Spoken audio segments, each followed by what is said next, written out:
Right after the bankruptcy, there was a federal trust created to take 88 General Motors properties and put them in, basically redevelop them and put them into unique use cases, because General Motors was sitting on them, never going to do anything with them because of the environmental liability. There's no better way to revitalize a historic automotive property into a modern automotive destination. In the 1800s, it was the Rapid Motor Company. Tanks during the war, those cool buses, those General Motors buses with a bubble front on Woodward Avenue, by the way. Well, my project spurred $1 billion of new development. Our Cars and Coffee there, we get 1,400 cars on a Saturday morning on average. So we spent 5 months crushing concrete. So it's actually one of the largest recycling jobs in America at the time. Did you find anything? Jimmy Hoffa?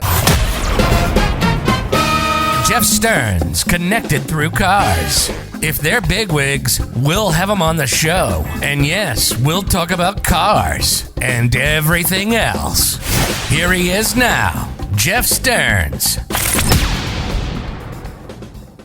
All right, so going back to M1 Concourse, you built this on a General Motors factory property, and this was due to or during the GM bankruptcy?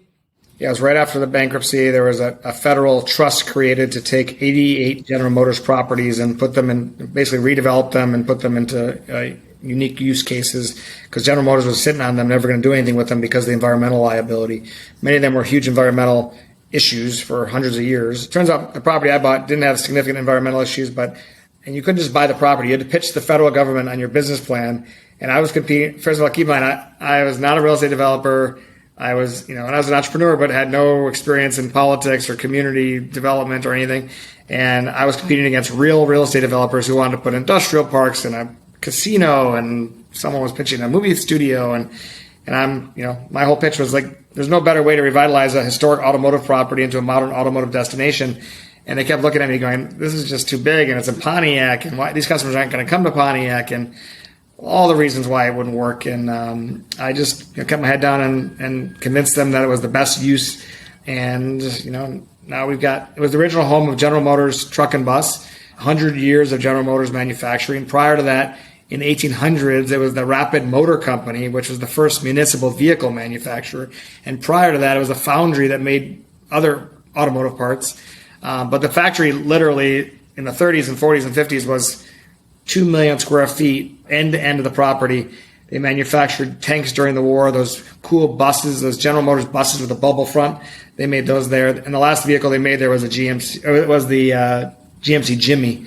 And then for many years, it was a testing facility. So it was just an awesome part of the history, being on an automotive site on Woodward Avenue, by the way. So the whole frontage is on Woodward in Pontiac. It's just, and I'm most proud of the fact that, not just the fact that it worked, but the fact that the city of Pontiac literally was struggling for 40 years. It's still struggling in many respects. But General Motors, when they pulled out of Pontiac, devastated that city because of all manufacturing. Well, my project spurred $1 billion of new development on the same street we're on. It's called South Boulevard. It's incredible. So that area has transformed where now people are not afraid to go to Pontiac. Our Cars and Coffee there, we get 1,400 cars on a Saturday morning on average. And I was looking at some of the photos at M1 Concourse, and I can't really tell unless I didn't go deep enough, but did you remove the original plant, or did you use the bones and build in it, or what? Or the factory was actually torn down prior to the bankruptcy, but when I acquired it, it was actually 2 million square feet of concrete foundation, some of it like 20 feet thick, across the entire site. So we spent 5 months crushing concrete. So it's actually one of the largest recycling jobs in America at the time, where we set up a crushing plant, crushed concrete day and night for months, and then we used all that crush under our track and our buildings. So it was repurposed. And unfortunately, we didn't find anything that exciting. People are always asking me, did you find anything, Jimmy Hoffa, anything good?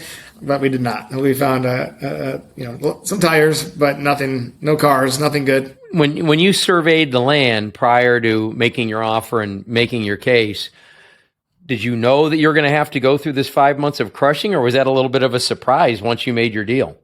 We knew there was something. We didn't know the extent of it, honestly. And even after we did it, we removed concrete and found asphalt underneath the concrete, and that concrete underneath the asphalt is, and there's, you're talking about a several million square foot facility that had presses. And, in the old days when you had a press, you had 20 feet of concrete and steel below the presses.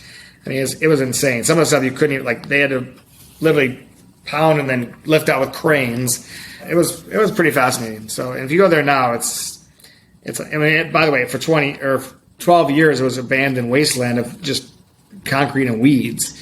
And now it's just this flourishing community, 250 garages and a beautiful track, and the auto show come in there, and our events are massive, and the neighbors all sell parking in their front yards and barbecue and food. And I mean, it's really a great, and we have a track in the middle of a dense residential neighborhood, and they love it. This has been Jeff Stearns, Connected Through Cars.